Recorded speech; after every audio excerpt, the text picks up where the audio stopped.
भारत और यूरोपीय संघ ईयू के बीच अगले सप्ताह नई दिल्ली में होने वाला शिखर सम्मेलन द्विपक्षीय संबंधों में एक ऐतिहासिक मील का पत्थर साबित होने जा रहा है। यूरोपीय संघ की विदेश नीति प्रमुख काजा कल्लास ने हाल ही में यूरोपीय संसद में इस बड़ी रक्षा और सुरक्षा साझेदारी की पुष्टि की है। इस शिखर सम्मेलन और रक्षा डील से जुड़ी मुख्य बातें निम्नलिखित हैं। 1. रक्षा और सुरक्षा साझेदारी, सिक्योरिटी एंड डिफेंस पार्टनरशिप। यह इस दौरे का सबसे महत्वपूर्ण हिस्सा है। भारत और ईयू के बीच एक नई सुरक्षा और रक्षा साझेदारी पर हस्ताक्षर किए जाएंगे। इसके मुख्य बिंदु हैं।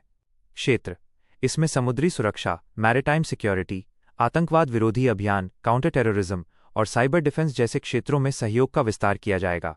रक्षा उद्योग, भारतीय रक्षा कंपनियों के लिए ईयू के safe security action for Europe कार्यक्रम में भागीदारी के रास्ते खुल सकते हैं।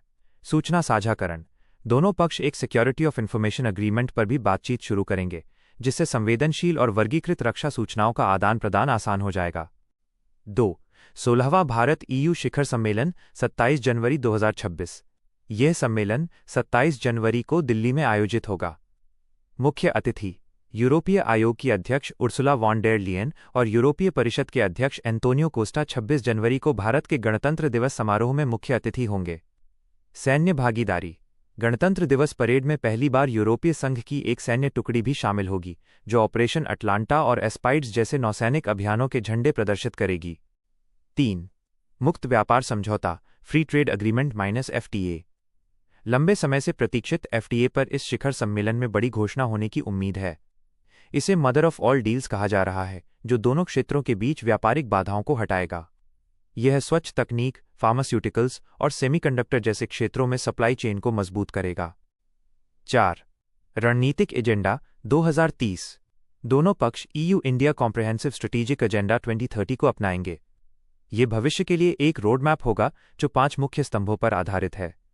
1. समृद्धि और स्थिरता, व्यापार और निवेश। 2. प्रौद्योगिकी और नवाचार, AI, 6G, सेमीकंडक्टर। 3. सुरक्षा और रक्षा, क्षेत्रीय सुरक्षा और हाइब्रिड खतरे। 4. कनेक्टिविटी और वैश्विक मुद्दे। 5. मोबिलिटी, छात्रों और पेशेवरों के लिए आसान आवाजाही। 5. वैश्विक संदर्भ, काजा कलास के अनुसार एक खतरनाक होती दुनिया में 2 सबसे बड़े लोकतंत्रों भारत और ईयू का साथ आना वैश्विक स्थिरता के लिए अनिवार्य है। यह समझौता न केवल आर्थिक बल्कि रणनीतिक रूप से भी भारत को यूरोप के सबसे भरोसेमंद भागीदारों में स्थापित करेगा।